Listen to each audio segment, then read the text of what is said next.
Every presentation that I do, I ask people to raise their hand if they think we can make drugs go away. I make drugs go away every day. Yeah, I know. But they keep coming back. Well, I have to look.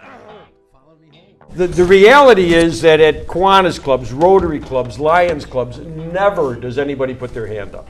So everybody in this society knows that this is not possible endeavor to accomplish.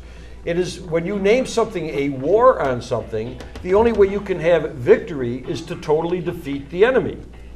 So the only way we can have victory in this war on drugs is to make the drugs go away. That's the only way you would know you have victory. And everybody agrees that that's not possible.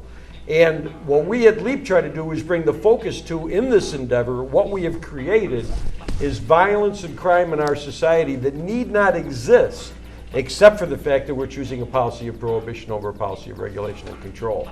The easiest example I can give to people is we didn't legalize alcohol in 1933 because we decided it was okay.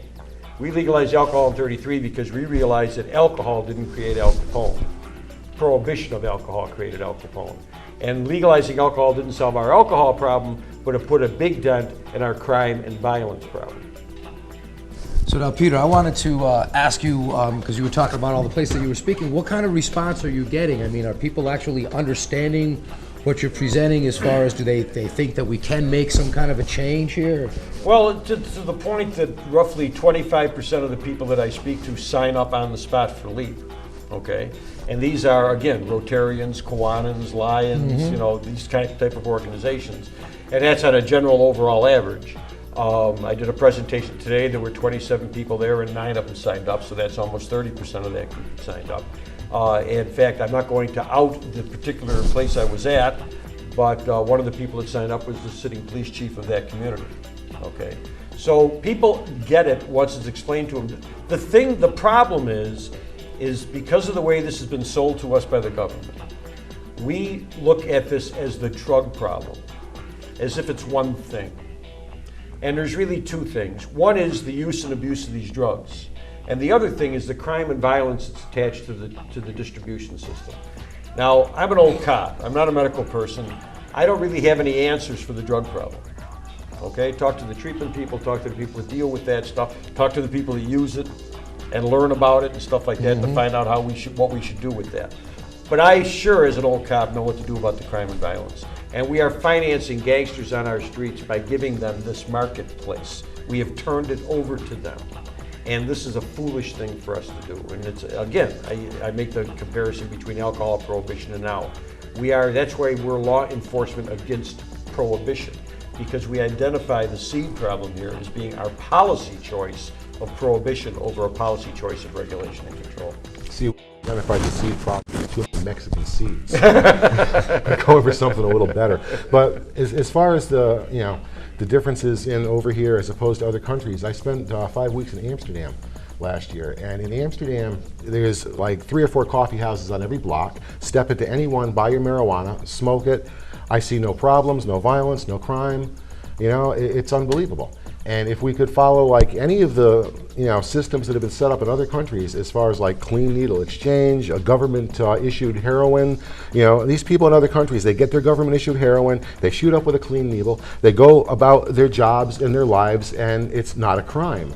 Over here, I mean, these people are robbing, killing, stealing, shooting up with dirty needles. They're getting hot bags that are killing them because it's not regulated, and it's out of control. And there's absolutely nothing the police can do about that, because there's just nothing they can do. But if it's legalized, regulated by the government, take the criminals out of it, that's something could be done. Well, the thing that you were referencing to is on the part of the users of the drugs. 85% of the violence we have in our society that we associate with drugs is in fact associated with the marketplace. With people fighting over who's going to sell what to who's going to control what market and what community. Your turf wars. Exactly. Yeah. And that's 85% of the violence. And I tell people all the time that legalization of drugs is not to be considered as an approach to our drug problem. Legalization of drugs is about our crime and violence problem. Once we get that under control, then we have to deal with our drug problem. And we've had some great successes. I mean, look at tobacco. We got 50% of the adult cigarette smokers in this country to quit smoking. How did we do that? Well, we locked up a couple 100,000 cigarette sellers and we burned tobacco fields and we didn't do any of that stuff. We educated people, we shunned people, we sent them out of the room to smoke, we made people aware of their smoking, and 50% of the adult smokers quit, the most addictive drug we know of, and 90% of those people that quit did it cold turkey. So we have to look at those successes and focus on those and look at how those can be played into the other problems instead of trying to create this whole other, which we've done. We've created this whole other problem, and now we have to deal with terrorism that are financing themselves off this illegal marketplace. So this is insane. I mean, it's. I'd like to say my friends are doing everything they can to fight terrorism by growing their marijuana domestically. There you go.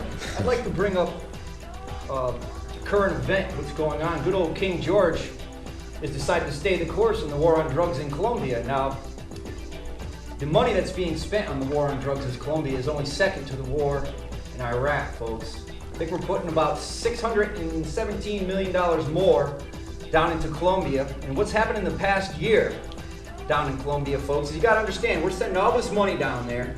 We're training people to go after the drug lords. Well, what happened last May was when 10 of the best trained police and law officers down in Colombia were going after the drug lords. They went to the particular place where they were going and they got ambushed. Grenades got started chucked at them from trees, and within 45 minutes, all 10 of the officers were dead. 8 of them shot in the head, 2 of them in the back. And here we are, we're investing in training police to fight the war on drugs, but yet you know who ambushed them? The very military of that country who's protecting the warlords. So the corruption proliferates to places that can't even be seen. So when we're talking about continuing to pour money into this rat hole, so what are we spending now? Well, 62 billion a year is one figure. What number you got? Well, as of today, it was 42 billion total. Just for the year, up until now, and today's October 31st, folks. Yeah, 16 billion at the federal level and 25 billion at the state level.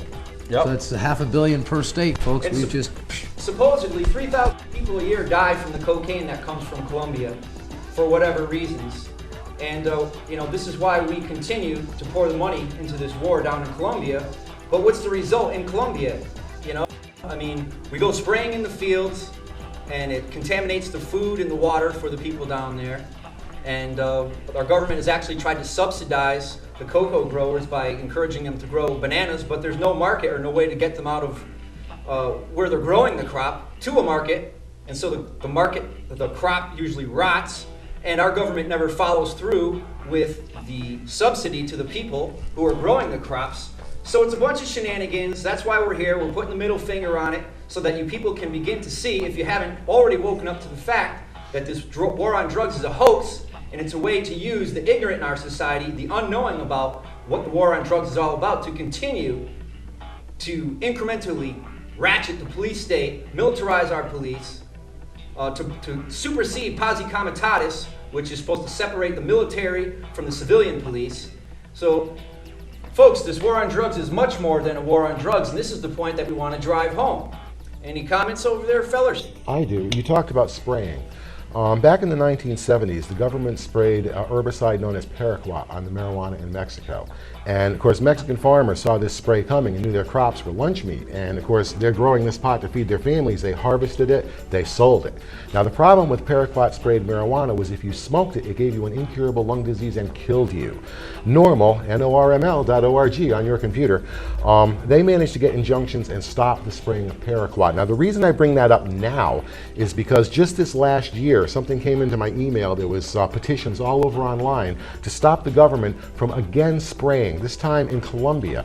And their plan was to spray on, of course, the cocoa fields to stop the heroin and the cocaine and all the other stuff they're growing it for.